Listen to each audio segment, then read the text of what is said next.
أعوذ بالله من الشيطان الرجيم. بسم الله الرحمن الرحيم.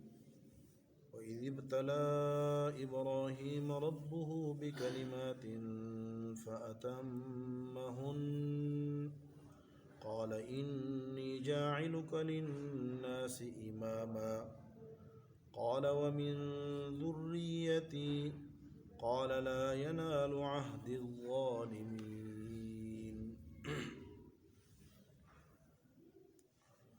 وَإِذِ ابْتَلَى إِبْرَاهِيمَ رَبُّهُ بِكَلِمَاتٍ، اور وہ وقت بھی یاد کرو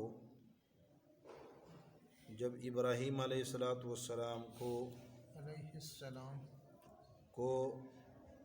ان کے رب نے آزمایا بکلمات چند باتوں سے، فَأَتَمَّهُنَّ اور انہوں نے وہ مکمل کر دیے، تو قال انی جاعلک للناس اماما، اللہ رب العالمین نے فرمایا بے شک میں تجھے لوگوں کا امام بنانے والا ہوں. قال ومن ذریتی، تو ابراہیم علیہ السلام نے فرمایا، کہا، عرض کی، ومن ذریتی، اور میرے اولاد بھی امام بنائیں. تو رب العالمین نے فرمایا لا ینال، شامل نہیں ہوگا، عہدی، میرا عہد اور میرا حکم، الظالمین، ظالموں کو. یعنی ابراہیم علیہ السلام کو آزمایا گیا، پھر اللہ نے آزمائش کے بعد بشارت دی کہ آپ کو لوگوں کا مقتدا اور امام بنا رہا ہوں. تو ابراہیم علیہ السلام نے اس اعزاز میں اپنی اولاد کو شریک کرنے کی استدعا کی، تو اللہ رب العالمین نے اولاد کو تقسیم کر دیا کہ اولاد دو قسم کی ہوگی، ایک اولاد ظالم ہوگی اور ایک غیر ظالم. جو ظالم اولاد ہوگی ان کے ساتھ تو میرا عہد نہیں ہے، اور جو غیر ظالم ہوگی ان کے ساتھ میرا عہد ہے، ان کو بھی میں مقتدا، پیشوا اور امام بناؤں. یہاں تک سورۃ بقرہ کا پہلا مسئلہ مکمل ہو گیا ہے. 123 آیات تک سورۃ بقرہ میں بنیادی مسائل میں نے آپ سے عرض کی تھی کہ 4 ہیں. پہلا مسئلہ سورہ بقرہ کا توحید کا ہے. دوسرا مسئلہ سورہ بقرہ میں رسالت کا بیان کیا گیا ہے. تیسرا مسئلہ سورہ بقرہ میں جہاد کا ہے. اور چوتھا مسئلہ سورۃ بقرہ کے اندر جہاد ہی کا ضمنی مسئلہ ہے، یعنی انفاق فی سبیل اللہ. پھر جہاد کے لیے مسلمانوں کا گھریلو طور پہ، اندرونی طور پہ منظم ہونا ضروری ہے. تو امور انتظامیہ اور پھر مراتب ثلاثہ، یعنی تہذیب الاخلاق، تدبیر منزل اور سیاست مدن، سیاست مدینہ، یہ 3 امور بھی اس صورت کے اندر مذکور ہیں. لیکن وہ مقصودی مسائل نہیں ہیں. مقصودی مسئلہ جہاد ہے، تو جہاد کے لیے ان 3 چیزوں کی ضرورت ہے. تہذیب الاخلاق کی بھی ضرورت ہے، تدبیر منزل کی بھی ضرورت ہے، اور سیاست مدینہ کی بھی ضرورت ہے. اور ان تینوں کے لیے مال کی ضرورت ہے. تو انفاق کا حکم، مسئلہ سورۃ بقرہ میں آئے گا. تو پہلا مسئلہ جو سورۃ بقرہ میں مذکور ہے، اور یہی سورت کا بنیادی اور مرکزی مسئلہ بھی ہے، بلکہ قرآن کریم کا مرکزی اور موضوع بھی مسئلہ توحید ہے. اس مسئلے کے لیے کسی بھی مسئلے کو جب آپ اجاگر کرتے ہیں، اسے بیان کرتے ہیں، تو اس سے پہلے اگر کوئی تمہید باندھتے ہیں تو وہ تمہید اس مسئلے کی اہمیت کو اجاگر کرنے کے لیے ہوتی ہے، تاکہ پہلے سے انسان کے ذہن میں بیٹھ جائے کہ کون سا اہم ترین مسئلہ بیان کیا جا رہا ہے۔ تو اس سے پہلے چونکہ توحید کا مسئلہ قرآن نے بیان کرنا تھا، تو عظمت قرآن کے لیے کہا ذالک الکتاب لا ریب فیہ، اس کتاب کے اندر شک نہیں ہے۔ پھر اس کے بعد ان 3 جماعتوں کی تفصیل بیان کی گئی جن کا خلاصہ صورت فاتحہ کے اندر مذکور ہوا تھا، اور وہ 3 جماعتیں منعم علیہم الذین عرفوا الحق فاتبعوہ، مغضوب علیہم الذین عرفوا الحق فترکوہ، اور تیسری جماعت تھی ضالین کی الذین جہلوا الحق فاخطئوا۔ ان تینوں جماعتوں کی تفصیل بیان کی گئی۔ پہلی جماعت کے 6 اوصاف بیان کر کے انہیں دنیا کے اندر فلاح اور بہبود والا اور آخرت میں کامیاب قرار دیا گیا۔ پہلی صفت الذین یؤمنون بالغیب، جو غیب پر ایمان لاتے ہیں۔ دوسری صفت ویقیمون الصلاۃ، اقامت صلاۃ۔ تیسری صفت انفاق فی سبیل اللہ۔ چوتھی صفت ایمان بالقرآن۔ پانچویں صفت ایمان بالکتب السابقہ، اور چھٹی صفت ایمان بالیوم الآخرہ۔ نتیجتاً اللہ نے کہا کہ یہ لوگ اولئک علی ھدی، یہ دنیا میں ہدایت یافتہ ہیں، واولئک ھم المفلحون، اور آخرت میں فلاح پا جانے والے۔ اس کے بعد دوسری جماعت جو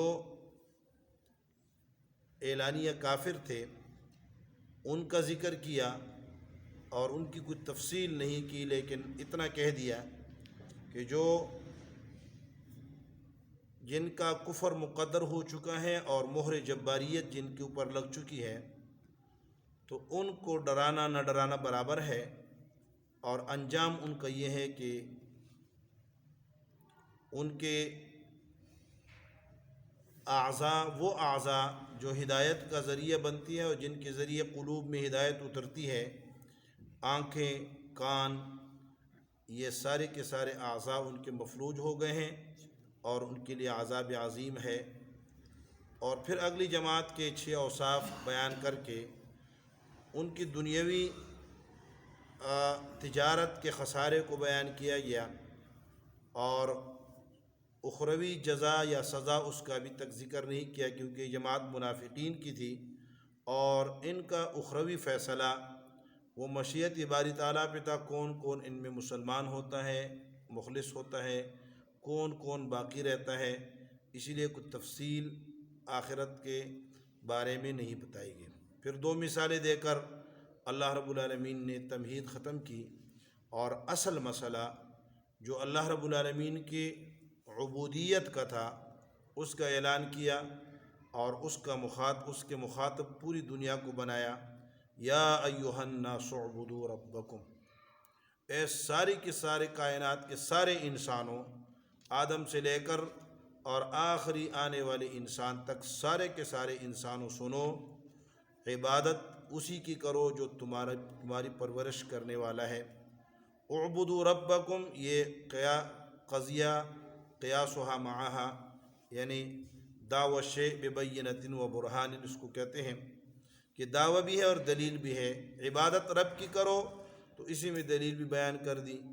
پھر فرمایا کہ اس رب کی عبادت کرو جو تمہارا خالق، تمہارے آباء و اجداد کا خالق، اور اوپر سے پانی برسانے والا، نیچے سے پھل پھول اگانے والا، تمہیں رزق دینے والا۔ تو فلا تجعلوا للہ اندادا، اس کے ساتھ کسی کو شریک نہ بناؤ، نہ آدم علیہ السلام کو، کیونکہ وہ کہتے ہیں لا علم لنا، کیونکہ اضلہم الشیطان، ان کو شیطان نے جو ہے وہ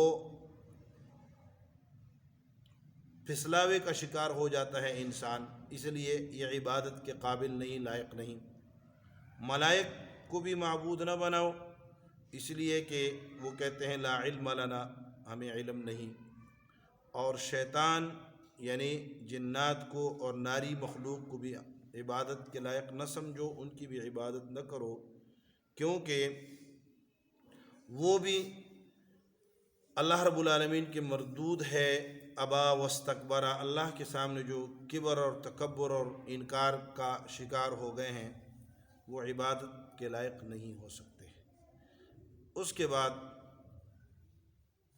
خطاب کا رخ موڑا گیا ہے بنی اسرائیل کی طرف، کیونکہ بنی اسرائیل علماء تھے اور ساری عرب دنیا ان کی طرف نظر جمائی ہوئی بیٹھی تھی کہ یہ مانتے ہیں نبی آخر الزمان صلی اللہ علیہ وسلم کو یا نہیں مانتے۔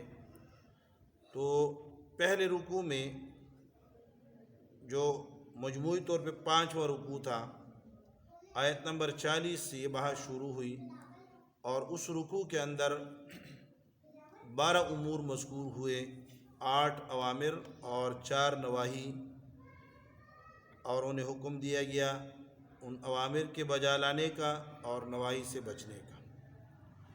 اس کے بعد بنی اسرائیل کی تفصیل شروع ہوئی، 5 انواع ذکر ہوئے بنی اسرائیل کے، اور ان کی خباثتوں کا بھی تذکرہ ہوا، ان پر انعامات کا بھی تذکرہ ہوا، اور یہ بحث کافی لمبی چلی گئی۔ آیت نمبر 46 سے لے کر آیت نمبر 96 تک ان آیات میں بنی اسرائیل کے انواع 5 کی تفصیل وہ آ گئی۔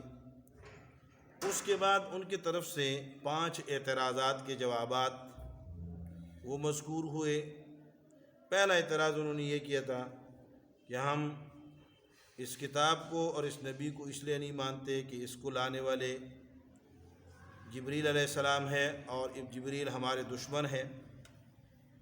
دوسرا اعتراض یہ کیا تھا کہ اس کتاب میں سلیمان علیہ السلام کا تذکرہ انبیاء کرام کے سلسلے میں موجود ہے، اور سلیمان علیہ السلام تو معلم السحر تھے، جادوگر تھے، جادو کے بل بوتے پہ انہوں نے ہم پر حکومت کی ہے، لہذا ہم اسے نہیں مانتے۔ تیسرا اعتراض یہ تھا کہ ہاروت اور ماروت کے اوپر اللہ نے جادو کو نازل کیا تھا، تو جادو منزل من السما ہے، منزل من اللہ ہے، اللہ کی طرف سے بھیجا گیا ہے، تو یہ پیغمبر ایک جائز چیز کو منع کر رہی ہے، کیسے نبی ہے؟ جو چیز اللہ نے نازل کی ہے اسی یہ منع کر رہا ہے۔ اور چوتھا اعتراض یہ تھا کہ تم مسلمان اپنے نبی کو راعنا راعنا کہتے تھے، جب ہم نے کہنا شروع کیا تو تم ہمیں منع کر دیا گیا، یا ایھا الذین لا تقولوا راعنا، مت کہو۔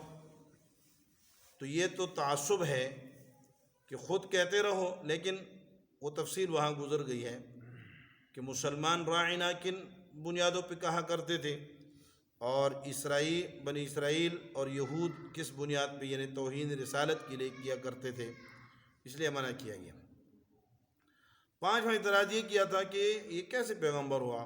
ایک دن ایک بات کرتے ہو، دوسری دن دوسری بات کرتے ہو، اس کا مطلب یہ ہے آپ اپنے مسئلے میں تردد کا شکار ہو۔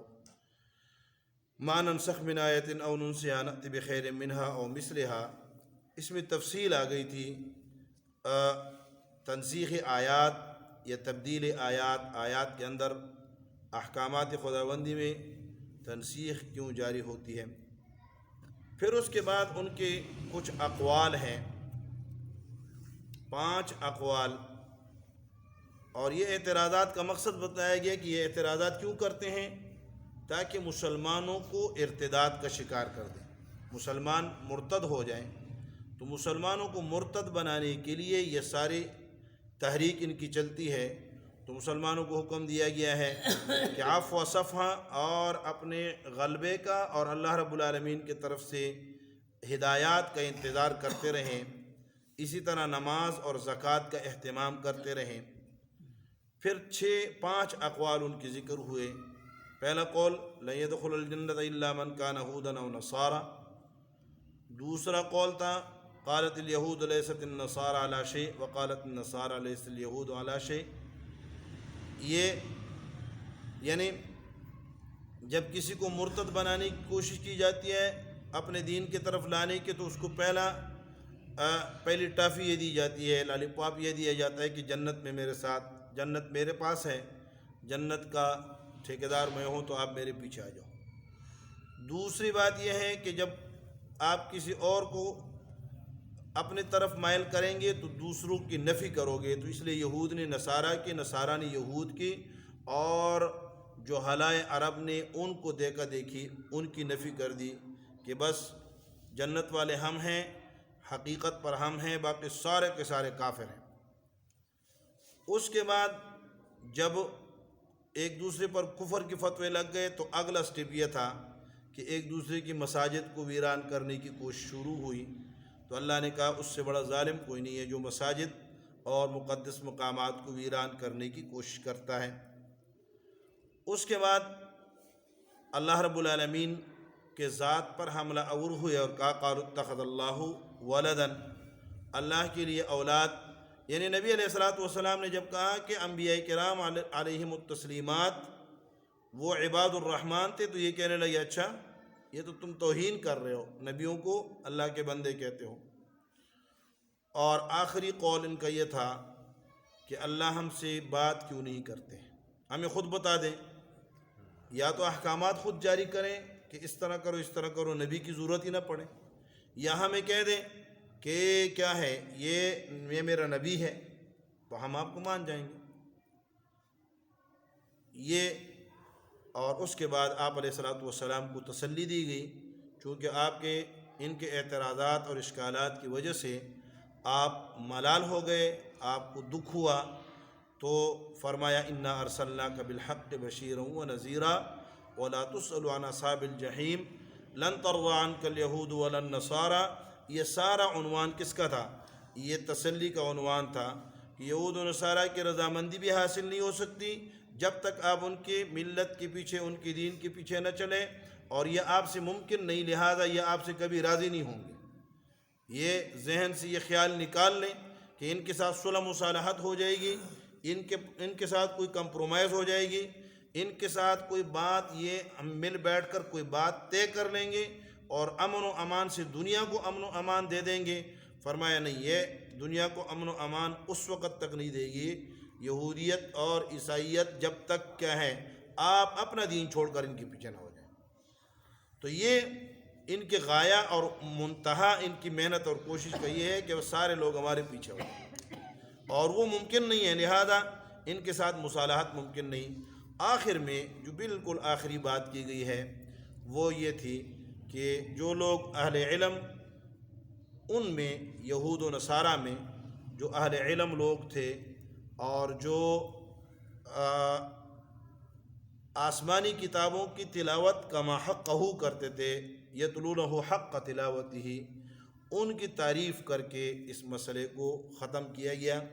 یہ مسئلہ توحید کی تفصیل اور اس کا خلاصہ تھا جو آج تک ہم نے پڑھ لیا، کہ تورات کو حق تلاوتی پڑھنے والے عبداللہ ابن سلام اور اس کے ساتھی وہ کیا کریں گے؟ یؤمنون بھی، وہ قرآن کو مانیں گے، اور اسی طرح انجیل کو تلاوت کرنے والے حق تلاوتی ہی وہ بھی کیا کریں گے؟ قرآن کو مانیں گے، جیسے نجاشی اور زغاتر رومی اور اس کے دوسرے علماء نصارہ، اور الذین آتیناہم الکتاب یتلونہ حق تلاوتہ، مشرکین عرب میں سے جنہوں نے حقیقی معنوں میں قرآن کی تلاوت کی اور اسے سمجھا، تو ان کی تعریف کر کے اس پر بات کو ختم کیا گیا۔ پھر یا بنی اسرائیل اذکروا کا تکرار کر کے مسئلے کو آخر میں تخویف اخروی دے کر آخرت کے سزا سے ڈرا کر کہا کہ بھائی اللہ رب العالمین سے ڈرو، ایک دن آنے والا ہے جہاں کوئی چیز کام نہیں دے گی، کام اگر آنے والی کوئی چیز ہے تو وہ ایمان اور اعمال صالحہ ہے۔ آج جو آیت ہم نے پڑھی ہے، یہاں سے دوسرے مسئلے کا آغاز ہو رہا ہے جسے مسئلہ رسالت کہتے ہیں۔ اس مسئلہ رسالت کے اندر حضرت ابراہیم علیہ الصلوۃ والسلام سے اس کا آغاز کیا گیا ہے۔ تو بنیادی 3 چیزیں بتلانا مقصود ہے بنی اسرائیل کو۔ نمبر 1، بنی اسرائیل کو بھی اور نصارہ کو بھی، مشرکین عرب کو بھی 3 چیزوں کی دعوت ہے۔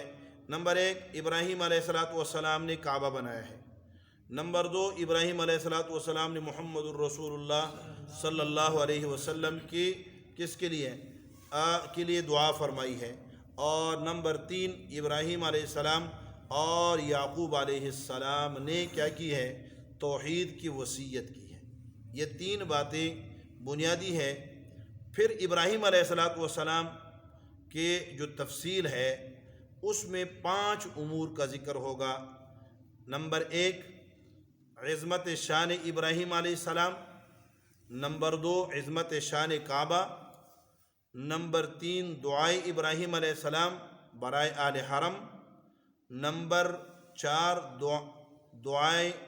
دعا برائے قبولیت بنائے کعبہ، یعنی کعبہ کی قبولیت کے لیے دعا۔